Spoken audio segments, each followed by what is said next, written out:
Hello friends, कैसे हैं आप लोग। उम्मीद करता हूँ आप लोग अच्छे होंगे। दोस्तों, मैं doctor Shivam Verma, dental and oral surgeon. आज हम लोग बात करने वाले हैं आरसीटी के बाद दांतों में दर्द क्यों होता है। इस टॉपिक पे आज हम लोग बात करेंगे। दोस्तों, अगर आप हमारे यूट्यूब चैनल पे नए हैं तो प्लीज़ इसे सब्सक्राइब कर बेल आइकन की बटन दबा दीजिएगा, जिससे आने वाली वीडियो आप तक आसानी से पहुँच सके। तो दोस्तों, वीडियो स्टार्ट करते हैं। जैसा कि मैंने आपको पहले भी वीडियो में बताया रखा है कि आरसीटी क्या होता है, आरसीटी क्यों कराना होता है, फिर भी मैं आपको एक बार रिमाइंड करा रहा हूँ कि आरसीटी तब हम लोग कराते हैं जब कभी भी दांत में दर्द होता है या किन्हीं कारणवश दांत में कोई दिक्कत आ जाती है जिसमें दर्द होना शुरू हो जाता है। तो हम लोगों को दांत में दर्द खत्म करने के लिए आरसीटी कराना होता है। इसमें क्या करते हैं, हम लोग नसों को बाहर निकाल देते हैं, इसमें आर्टिफिशियल नसें हम लोग डाल देते हैं और दांतों का दर्द खत्म हो जाता है। किन्हीं कारणवश कभी कभी दांतों में दर्द खत्म नहीं होता है। आज हम लोग उन्हीं कारण के बारे में जानेंगे। सबसे पहले दोस्तों, आप लोगों ने देखा होगा कि जब कभी भी रूट कैनाल ट्रीटमेंट होता है तो डॉक्टर्स आपको मेडिसिन कुछ एक प्रिस्क्राइब करते हैं, बोलते हैं कि ये दवाएं एंटीबायोटिक हैं, 3 दिन 5 दिन 7 दिन तक कुछ चलना होता है। जैसे जैसे इन्फेक्शन होता है उस हिसाब से आपको मेडिसिन प्रिस्क्राइब की जाती है। बट कभी कभी क्या होता है कि कुछ लोग दवाएं नहीं खाते हैं दर्द खत्म होने के बाद में, फिर उसके बाद में उनको धीरे धीरे करके दिक्कत होना शुरू हो जाती है।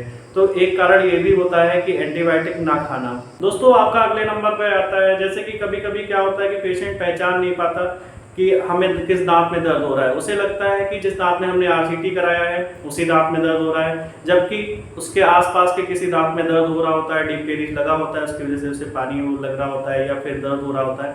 तो इस कंडीशन में उसको डेंटिस्ट के पास जाना होता है और एक बार एक्सरे करा के उसको देखना होता है। दोस्तों, आप लोगों ने सुना होगा कि कभी कभी क्या होता है कि कोई कुछ एक मेडिसिन होती है जो किसी किसी को सूट नहीं करती हैं। ठीक उसी तरह जब हम लोग आरसीटी करते हैं तो उसमें बहुत तरीके के मटेरियल यूज करते हैं उसको क्लीनिंग के लिए या फिर उसमें पेन खत्म करने के लिए।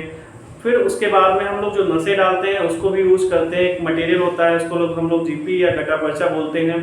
तो दोस्तों, उसको भी यूज करते हैं। तो अगर कभी क्या होता है कि जैसे जीपी हमने डाला तो हमारी बॉडी उसको एक्सेप्ट नहीं करती है, तो 24 से 48 घंटे तक पेन बना रहता है, हल्का हल्का सा पेन होगा।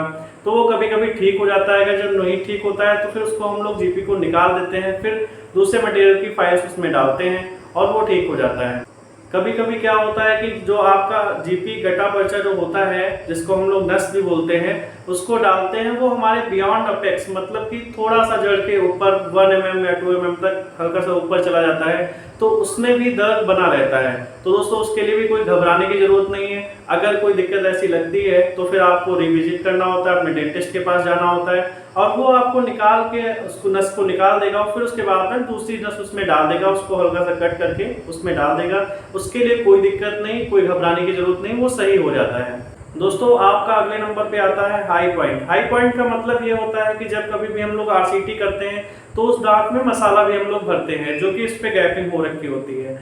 तो जब कभी फिलिंग करते हैं तो हो सकता है कि उसकी वजह से थोड़ा सा हाइट हल्का सा ऊंचा रह गया, उसकी वजह से उसमें दांत में दर्द बन जाता है। या फिर कभी कभी क्या करते हैं हम लोग कैपिंग उस पर कराते हैं, कैपिंग कराने के बाद भी कभी कभी ऊंचा रह जाता है, इसकी वजह से भी उसमें पेन बना रहता है। तो दोस्तों, इसके लिए हमें घबराना नहीं है। उसके लिए हमको एक बार रिविजिट करना होता है, डेंटिस्ट के पास जाना होता है, वो आपको मशीन से हल्का सा कट कर देगा और वहां पे हाई पॉइंट आपका जो होगा वो सही हो जाएगा, उससे आपका दर्द खत्म हो जाएगा। कोई इसमें घबराने की दिक्कत वाली बात नहीं होती है। दोस्तों, आप लोगों ने देखा होगा कभी कभी हम लोग आरसीटी कराते हैं, आरसीटी तो पूरी तरीके से सही होती है, बट उसके नीचे काफी दिनों से वहां पे कीड़ा लगे होने की वजह से या फिर दांत की जो हमारी कैनाल्स होती हैं वो खुली रहने की वजह से वहां जो दांत की जड़ होती है उसके नीचे एक छोटी सी गांठ बन जाती है, जैसा कि आपको इमेज में दिख भी रहा होगा। वो गांठ बन जाती है, वो उसको नहीं सही होने की वजह से उसको अगर हम लोग मेडिसिन देते हैं या फिर कुछ एक मेडिकेमेंट्स उसमें डालते हैं तब भी वो सही नहीं होता है, उसकी वजह से भी दर्द बना रहता है। तो उसके लिए हमें एक छोटा सा ऑपरेशन कराना होता है, उसमें अपेक्सेक्टमी करते हैं और उसको हम लोग हटा देते हैं, वहां से गांठ को निकाल देते हैं, फिर उसके बाद में कुछ एक मटेरियल डाल देते हैं, उससे वो ठीक हो जाता है, कोई दिक्कत नहीं होती है। बट उसमें क्या होता है कि कुछ लोग सोचते हैं कि हमारी आरसीटी खराब हो गई इस वजह से दिक्कत हो रखी है। ऐसा कुछ नहीं होता, आरसीटी खराब नहीं होती है। वो दर्द जो होता है वो दर्द केवल गांठ की वजह से बना रहता है, जो छोटी सी गांठ बनी होती है उसकी वजह से रहता है, बाकी कोई दिक्कत नहीं होती है। और वो अगर उसको आप सर्जरी करा लेंगे तो वो पूरी तरीके से सही हो जाता है। दोस्तों आपका अगले नंबर पे आता है inter proximal spacing. Inter proximal spacing का मतलब दोस्तों ये है कि जब कभी भी हम लोग आरसीटी कराते हैं, आरसीटी कराने के बाद उस पर कैप लगवाते हैं, तो कैप लगवाने के बाद आप लोगों ने देखा होगा हल्का फुल्का स्पेस छूट जाता है। स्पेस छूटने के कारण बहुत सारे होते हैं, जैसे कि आपका पहले भी हो सकता है कि दांतों में स्पेस हो, इस वजह से स्पेस छूट जाता है, या फिर पहले आपको वहाँ पे हल्का सा टिल्टेड दांत हो, हल्का सा झुका हुआ हो किसी साइड में, उसकी वजह से भी स्पेस रह जाता है। अगर स्पेस है तो वहाँ पे क्या होता है कि धीरे धीरे खाना फंसना शुरू हो जाता है। खाना फंसने की वजह से हमारे मसूड़े में इन्फेक्शन हो जाता है, उसकी वजह से हमें दर्द होता रहता है। अब आप लोग सोचोगे कि हमने आरसीटी कराया, हो सकता है इसकी वजह से हो रहा हो। दोस्तों उसमें आरसीटी में कोई दिक्कत नहीं होती है, इसके लिए घबराने की कोई ज़रूरत नहीं है। उसके आपका जो आरसीटी होता है, जो आपको ये दिक्कत आई है आरसीटी के बाद में, कैपिंग के बाद में, इसके लिए दोस्तों हमको क्लीनिंग करना होता है। मतलब इसके ब्रश अलग से आता है, एक टॉक्सा ब्रश आता है, उसको हम लोग यूज़ करते हैं, सफाई करते हैं वहाँ पे। सफाई करने के बाद वो सही हो जाता है। दोस्तों कभी कभी क्या होता है कि हमारा जो आरसीटी होता है उसमें कैनाल्स बहुत बारीक सी पतली पतली सी होती हैं, या फिर बहुत ज़्यादा मतलब कर्व कैनाल रहती हैं। उसमें क्या होता है कि क्लीनिंग जो पल्प हमारा होता है हल्का फुल्का वहाँ पे रह जाता है, उसकी वजह से भी दर्द उसमें बना रहता है। तो दोस्तों इसके लिए भी घबराना नहीं, आपको रिविजिट करना है, डेंटिस्ट के पास जाना है और उसको बताना है कि हमें दर्द हो रखा है। तो वो क्या करेगा, आपकी क्लीनिंग जो आपको दिक्कत हो रखी है उसके लिए आपको क्लीनिंग अच्छे से करेगा और वो सही हो जाएगा। दोस्तों आपका अगले नंबर पे आता है कैपिंग। जैसे कि हमने आपको बताया आरसीटी एक अलग चीज़ है और कैपिंग अलग है।